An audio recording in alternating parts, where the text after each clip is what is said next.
ओम श्री दुर्गाय नमः। छठा अध्याय धूम्रलोचन वध। ध्यान। मैं सर्वज्ञेश्वर भैरव के अंग में निवास करने वाली परम उत्कृष्ट पद्मावती देवी का चिंतन करती हूँ। वे नागराज के आसन पर बैठी हैं।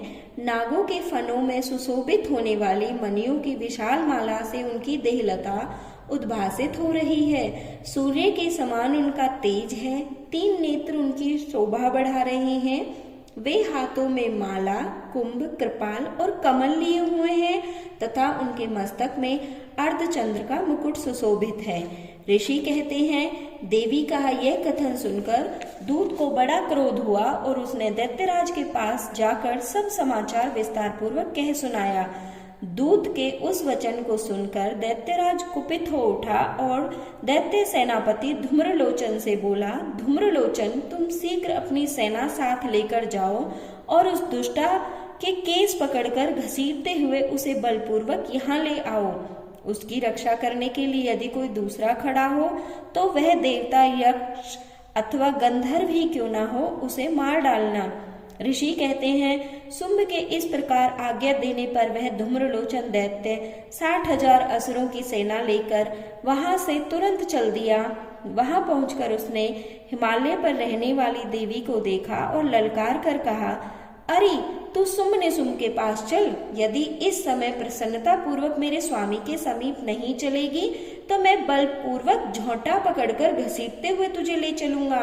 देवी बोली, तुम्हें दैत्यों के राजा ने भेजा है। तुम स्वयं भी बलवान हो और तुम्हारे साथ विशाल सेना भी है। ऐसी दशा में यदि मुझे बलपूर्वक ले चलोगे तो मैं तुम्हारा क्या ही कर सकती हूँ। ऋषि कहते हैं, देवी के यूं कहने पर असुर धूम्रलोचन उनकी ओर दौड़ा।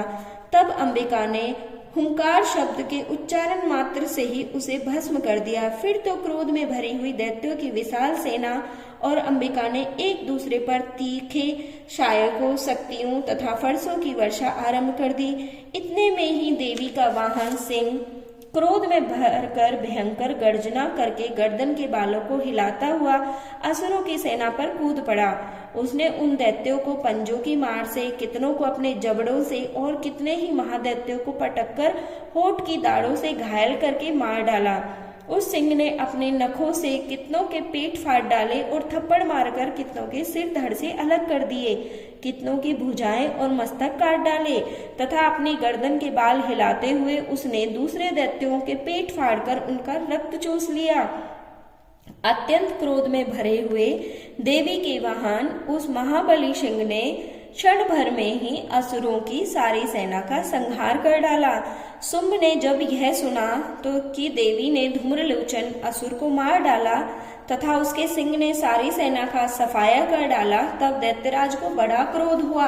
उसके होठ कांपने लगे। उसने चंड और मुंड नामक 2 महादैत्यों को आज्ञा दी, हे चंड और हे मुंड, तुम लोग अपनी बड़ी सेना लेकर वहां जाओ और उस देवी के झोंटे पकड़कर अथवा उसे बांधकर शीघ्र यहाँ ले आओ। यदि इस प्रकार उसको लाने में संदेह हो तो युद्ध में सब प्रकार के अस्त्र शस्त्र तथा समस्त आसुरी सेना का प्रयोग कर उसकी हत्या कर डालना।